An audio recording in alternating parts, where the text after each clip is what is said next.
Good morning, good morning, good morning. I am Dr. August Mebane, founder of Solutionists.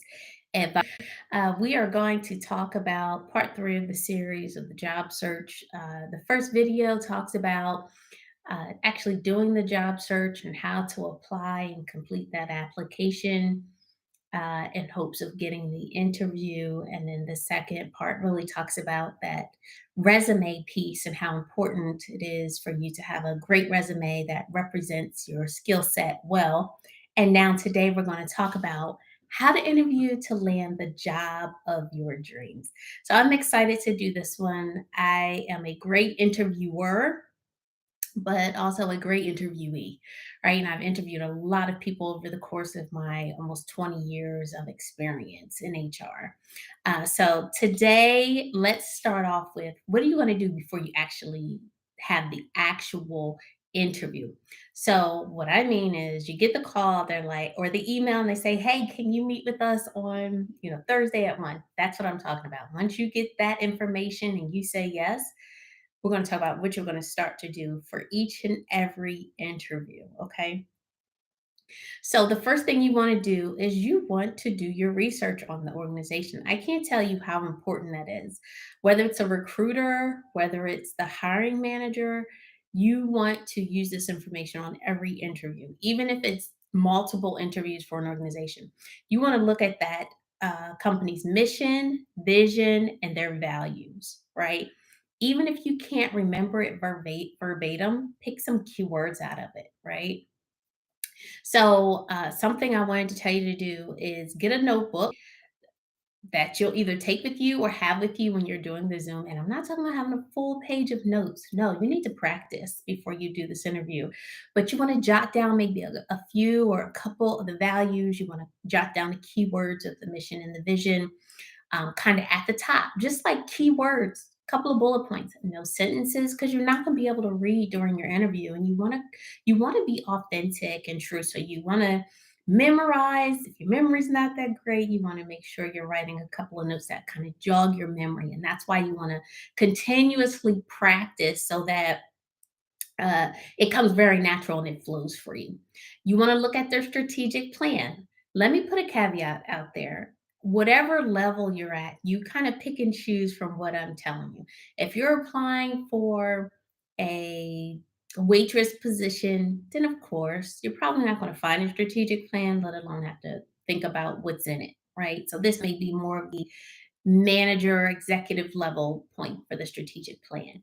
But if you're going to be any type of leadership position, you want to look at their strategic plan if you can find it online and see if there's any part of it that really resonates with you or with the role that you will do. If there's something specific, if you're applying to something in HR and they have that specifically in their strategic plan, you want to make sure you look at it and be able to speak to it a little bit, or maybe ask a question about, hey, I see on section 4.327Z, you talk about recruitment and being able to have an increase of 5% of uh, minority recruiting.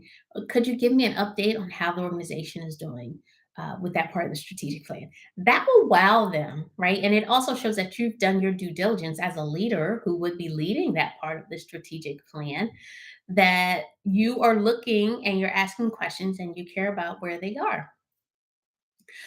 You want to do some research on the person you report to. So, in other words, your boss, your leader, go on LinkedIn and look.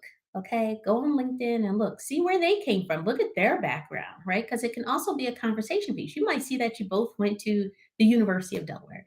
You can naturally bring that up. Hey, I noticed you went to the University of Delaware. You also let them know, hey, I've done some research on you too.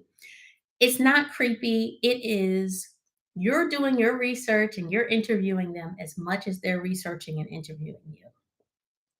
So it has to be a mutual fit. That's the goal, right? So you're looking, you're seeing, hey, you worked at this company. How would you compare the culture of the current company to when you worked at Xerox? I'm just making things up. You want to be able to ask specific questions because it shows that you've done your homework. Okay. It also show you how long they've been in their current role. So if they're in their current role and they're going to be your boss, they only been there 3 months. You can ask the question, "Hey, I see you've been here about 3 months. How do you like it so far? What do you like? What are some things you might change, or you know, how's it different from your previous job?" Questions you can ask. Okay. Like I said when I started this, I want you to practice this interview. I know some people think it's silly, but I want you to look in the mirror, because when you look in the mirror and you're talking, you'll see if you are looking sad, if you're looking like you've had, 5 shots of espresso, or you'll look and see if you're not making eye contact. If you have a person you can practice with, that's even better.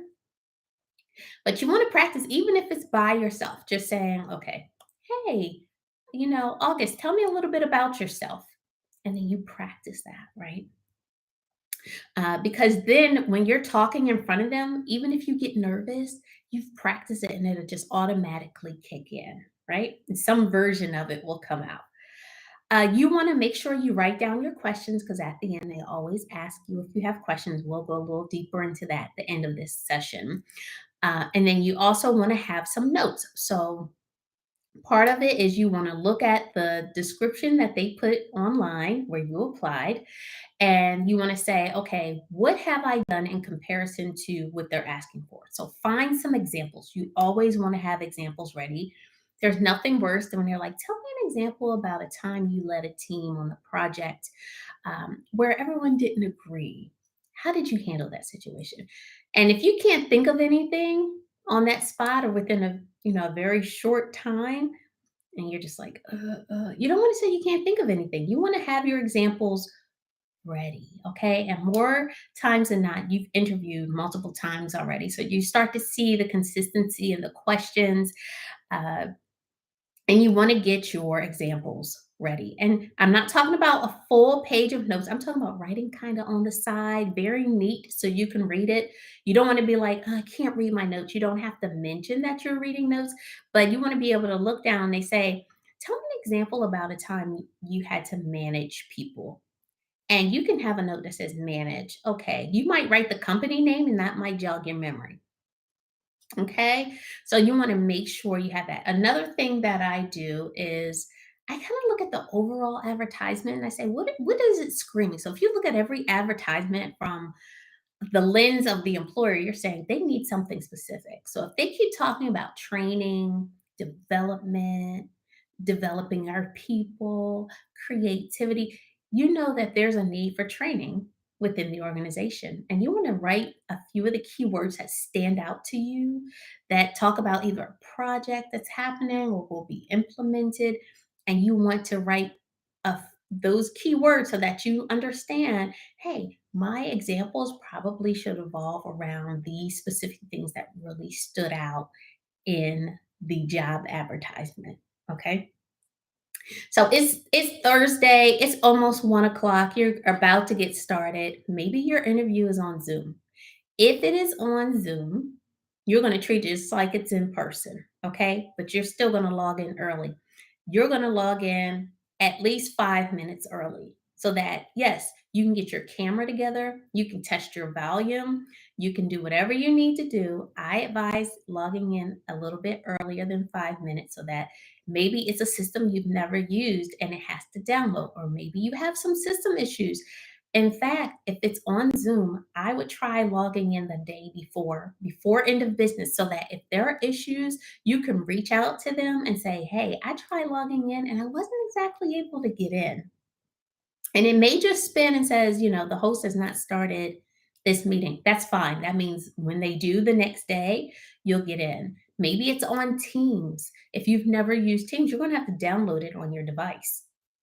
So you want to be ready. So try the day before, a couple of days before, and if you have issues, let them know. Okay. And then the day of, maybe 5 minutes before, you want to go ahead and log in. Okay.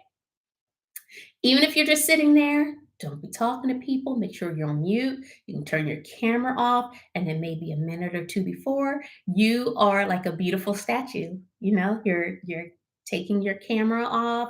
Um, you're turning on your volume, and you're ready. So when they log on, You can say, "Good morning," or "Good afternoon, Susie." Okay, you want to be ready. Okay, not fumbling trying to get it off mute and trying to turn on your camera. You want to be ready. If it is in person, you want to arrive early. You don't know if there's going to be traffic. Leave early. Even if you sit in the parking lot for a little bit and you're there maybe 15, 20 minutes early, that's fine. Go in 10 minutes early. People like to see that you were early. Now, you still might wait till 1 o'clock before they come get you, but that's okay. It shows that you are punctual and you planned ahead. I can tell you an example. I had an interview one day. It was about 45 minutes away, but I knew traffic flow going that way can be a little crazy, okay, and unpredictable. And so I planned for an hour, but for some reason that day I left an hour and a half before my interview. Let me tell you, I was very grateful. You know why? There was an accident. There was an accident, and it took me all that time to get there, and I got there right on time. Okay. So, had I not left an hour and a half early, I'm not saying you have to leave an hour and a half early. You know the flow of traffic to places, right? Especially if it's in your local area. You want to plan ahead. That's all I'm going to say about that. What are you going to wear? A lot of people get on these Zoom interviews. Listen, I've interviewed people on Zoom, and people are so comfortable nowadays. They have on wrinkled t shirts, their hair is not done.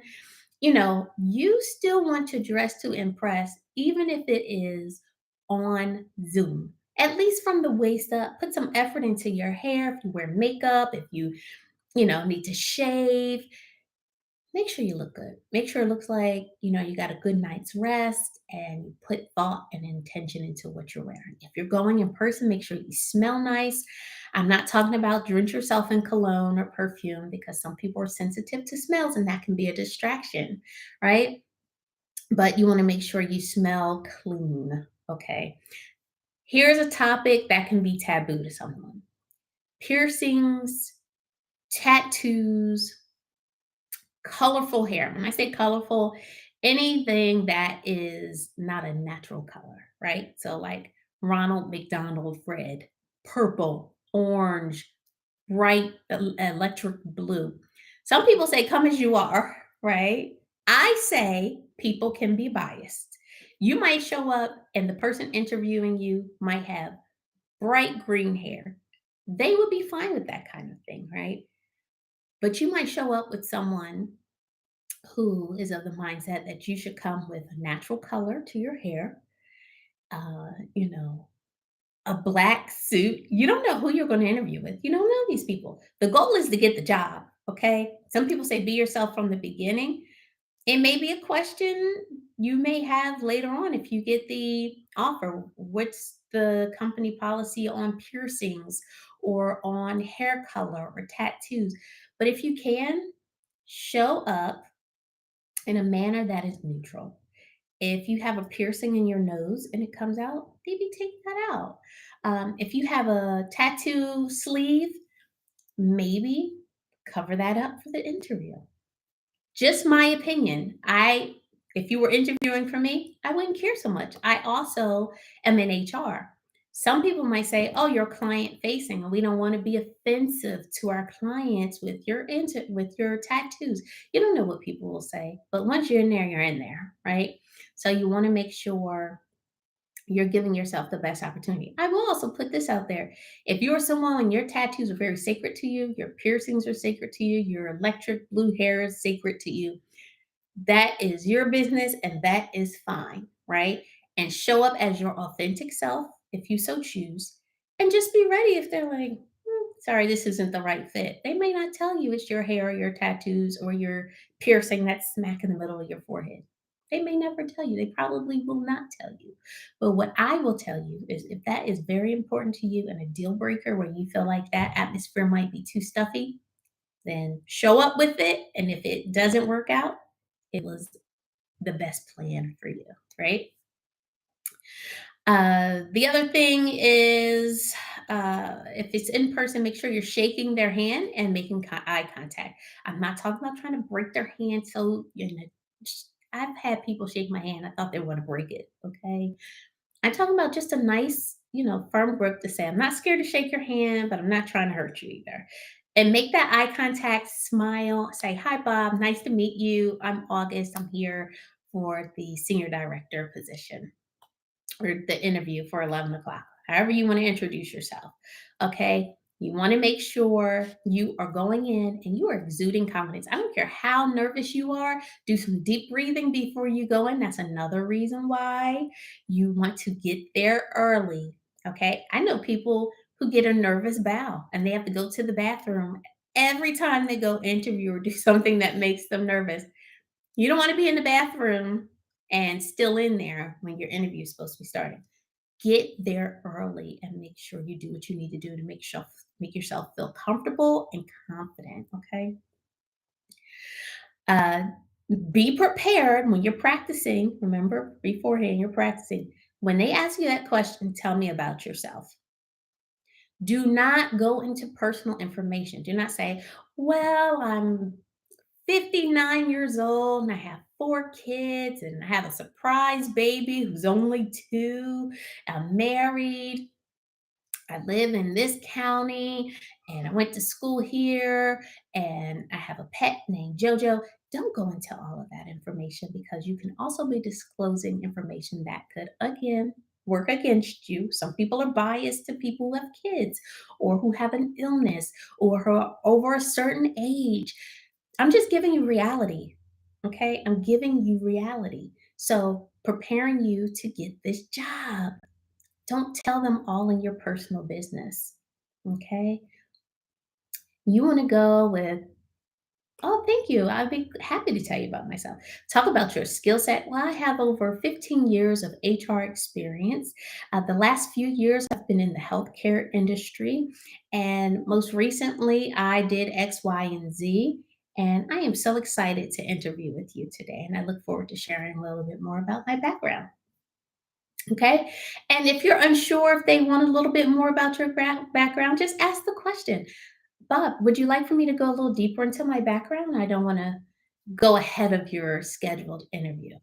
You're letting them know. I respect that you were running this thing. So you tell me, do you want me to keep going into my background or I'm just going to kind of give you that high level elevator speech? We talked about that in the resume video that I did. You want a 30-second elevator speech. When they ask you, tell me a little bit about yourself, that's the time to give that elevator speech. It's short, it's sweet, it tells them about your skill set and who you're representing, right? How you're representing yourself.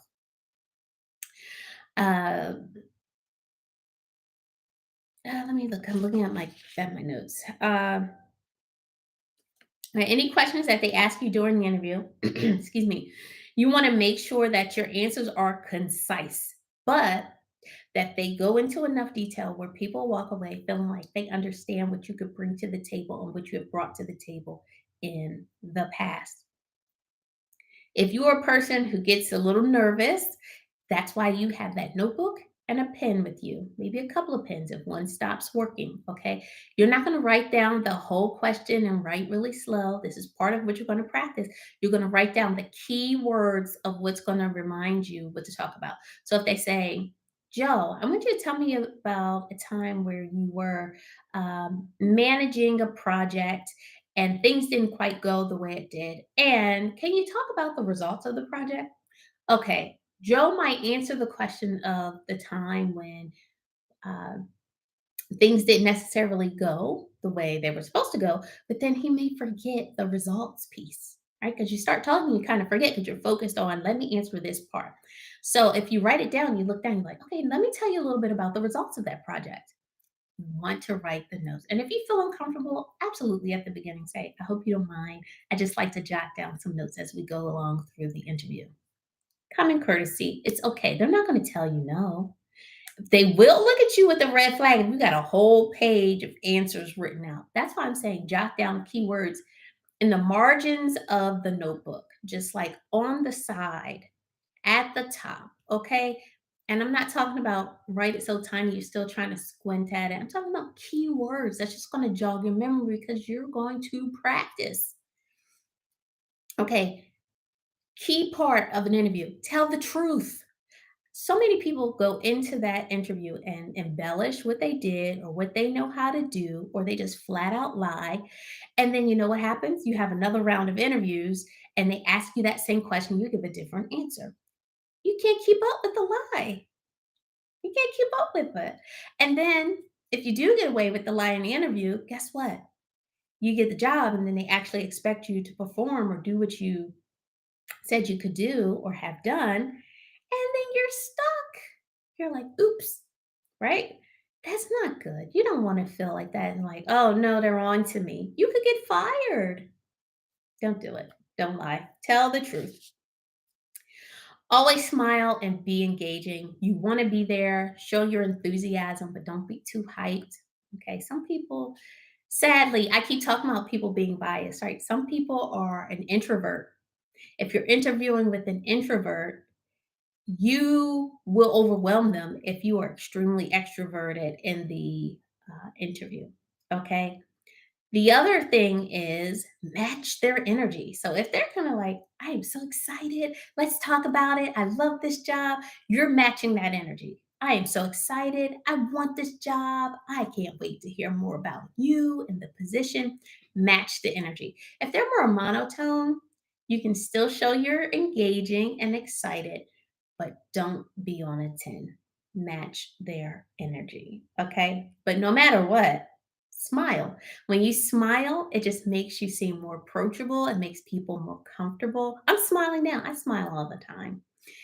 When I'm thinking really hard, I tend to have a very straight face like this. And that might make people uncomfortable. So I had to practice in my interview saying, okay, it's not that I'm upset or not interested or zoned out. It's I'm thinking about the example I'm going to give. But now I smile when I'm thinking about what I'm going to say because I don't want to come off as, you know, I'm going to be looking angry. People can interpret it as angry or deep in thought and I'm making it up. You don't know what people are going to think. But if you smile, it's engaging. Okay. People feel a whole lot more comfortable. So if you don't smile a lot, practice. You might not smile as much as me, but smile. Be yourself. Okay. I am telling you some tips that will get you to the next interview, get you the job. Practice makes perfect, right? At the same time, I want you to be authentic in representing how you work.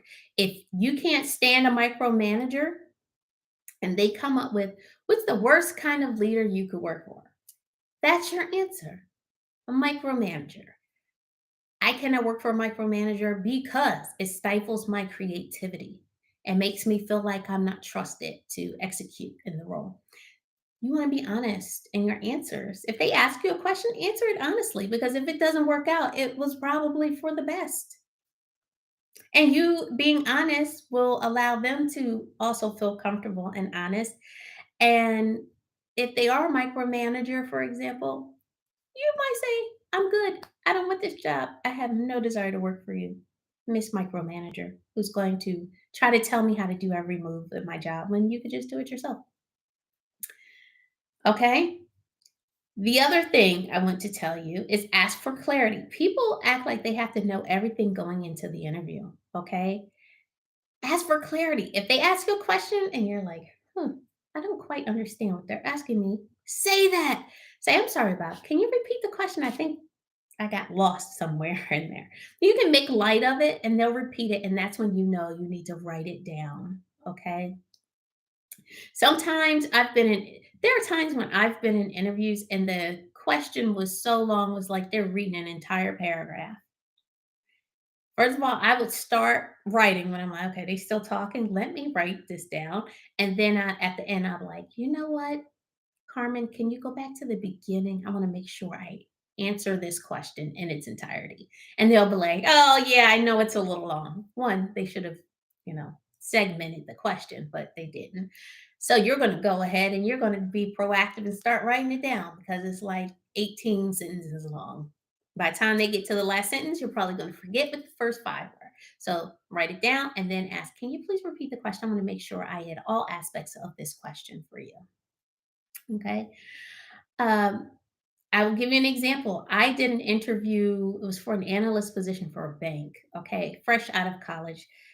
That woman asked me about all these systems, and I was like, I don't know. And then some of the language she was using, I didn't know if it was a system, a process, or what. I was like, I'm in over my head. I had given up halfway.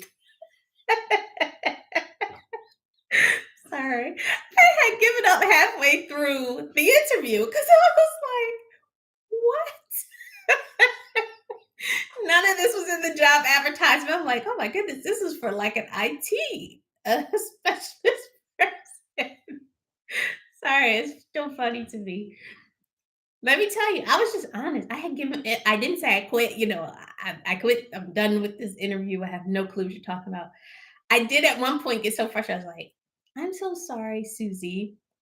I'm not sure what you're asking me. Is that a process? Is it a and she said, oh, we're not expecting you to know all this, but we're just trying to gauge where you are. And I was like, okay. And so I just answered, I was like, I have no idea what that is, or, I've never heard of that, or yes, I've heard of it. I've done that probably at a novice level. I kid you not, I got that job. I got the job. I did. I got the job. And I laughed because I got off that, it was a phone interview. I got off the phone and felt so defeated. I was just like, why did I even apply for that? Like, it didn't give me IT vibes. Let me tell you something. That job was the easiest job I've ever done in my life. Auditing, okay? And they try to make it sound so important and so complex. And it was not. Even when I got the job, I almost didn't accept it because I was like, I don't know. I don't know if I can do it. She was asking me all these questions and I had no clue what she was even talking about. Let me tell you something. It was easy. A high schooler could do it. Okay? Just want to put that out there. So don't sell yourself short and don't feel like just because the interview didn't go the way you thought it should go, you won't get the job. I've interviewed plenty of times where I'm just hard on myself and I'm like, they're not going to call me back. Guess what? Got the job. And then got the job and saw that the job was easy. You know, that self doubt and imposter syndrome, it will kick in. I'm telling you. So you have to quiet those voices and just say, I can do all things, right? I am great at what I do, and they would be blessed to have me. You have to have that confidence. All right, let's keep moving through. Talk about your stance on DEI. Well, not talk about it, but be prepared. They may ask you, you know, that diversity, equity, and inclusion and belonging and all the things, all the words, all the keywords people are using nowadays, they are important. They're going to ask you what it means to you and how you inculcate it into your everyday work or job, especially if you are a manager, supervisor, a leader, an executive. Be ready to answer that diversity question and give some examples. Okay. Be ready to answer how you handle conflict. You don't want to say, I stomp off. You can, if your example is you had a employee that reported directly to you, start screaming and hollering, maybe your response is, I took 5 minutes. I told them, let's take 5 minutes to just, you know, de escalate our emotions and come back and have a conversation. And what was the outcome, right? We came back together, we had the conversation, and realized it was just a misunderstanding on both parts. I worked through it and found a solution. Okay, you want to be ready with those examples. I don't care if you are a manager or not, be ready to answer how you handle conflict or challenges. Okay, how do you stay organized? Think about that. How do you prioritize? Think about how you're going to answer that type of question. Think about how you like to communicate. All right. Think about the types of communications, especially if you are at that manager level above, especially if you at the executive level and your communications could be going out to an entire organization. Okay. So as the chief HR officer or VP of HR, my communications at times will go out to the entire university or entire organization. And you want to make sure that you're able to articulately write, articulately, be articulate, excuse me, in your writing, and then be concise and appropriate in your written communication as well. Okay. If you are Applying to an IT position, make sure you have examples of systems and all those type of projects that you do or did. And if you are working in a field where you may work within a system, be prepared of what systems you're familiar with, at what level. Did you work on a project to transition from one system to another, and do implementation? Did you do user testing? You want to talk about all those things. If anything dealing with system is in the advertisement, okay? You want to be ready with information about projects you've worked on, especially those that you've led. If even if you didn't lead the full project, if you've led a part of the project, make sure you share um, relevant examples. Okay. Make sure you have multiple examples just in case one question, if you start to feel like you're talking about the same position over and over and over in the same examples, you want to be able to switch it up a little bit to show that you have vacillated. Be prepared for the STAR method. August, what the heck is the STAR method? So, a STAR method is going to allow employers to really focus in on your competencies and what you're able to do, right? So, the S stands for situation. What was the situation? Then you're going to talk about the task that you had to accomplish. You're going to talk about the action you took to complete the task.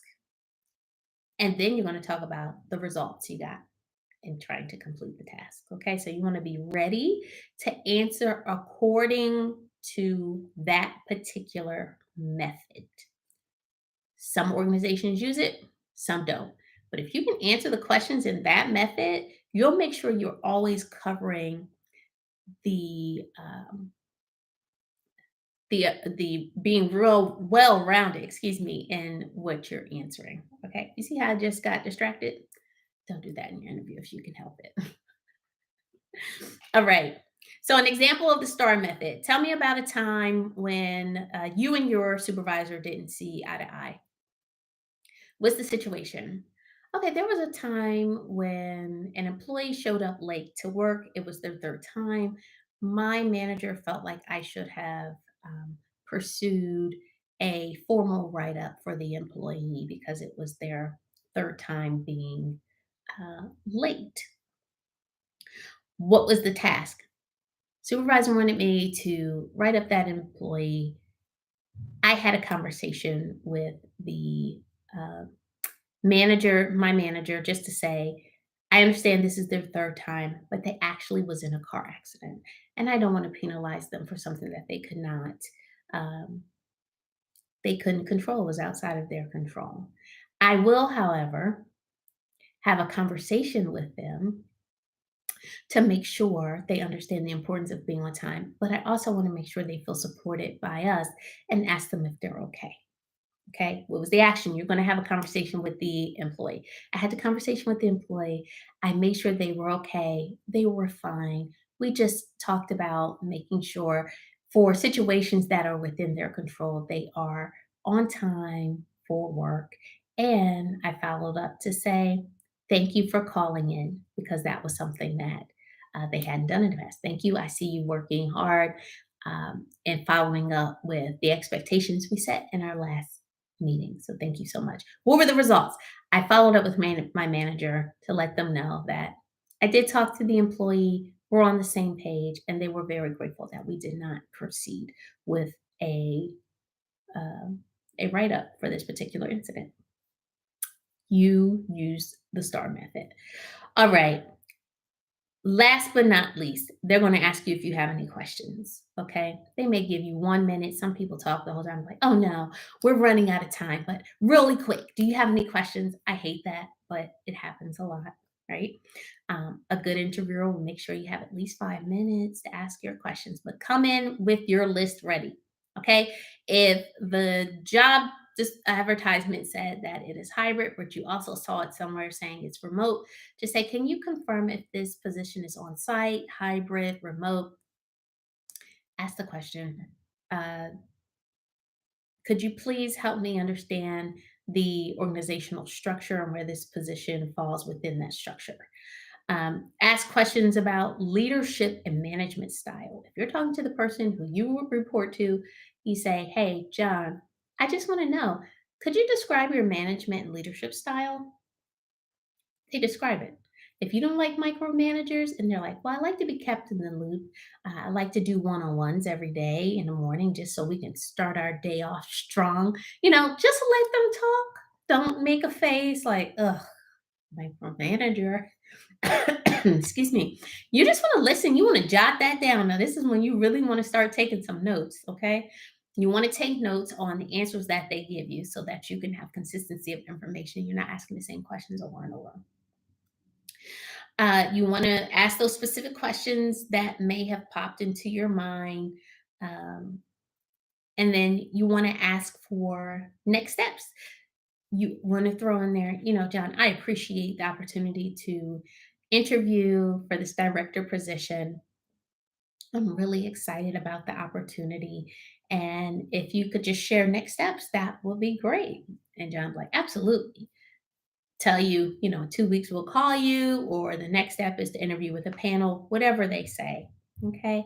You always want to end your interview with, thank you so much for the opportunity. It was great to meet everyone or to meet you, depending upon who you're interviewing with, especially if it's on Zoom. You have to close it out, right?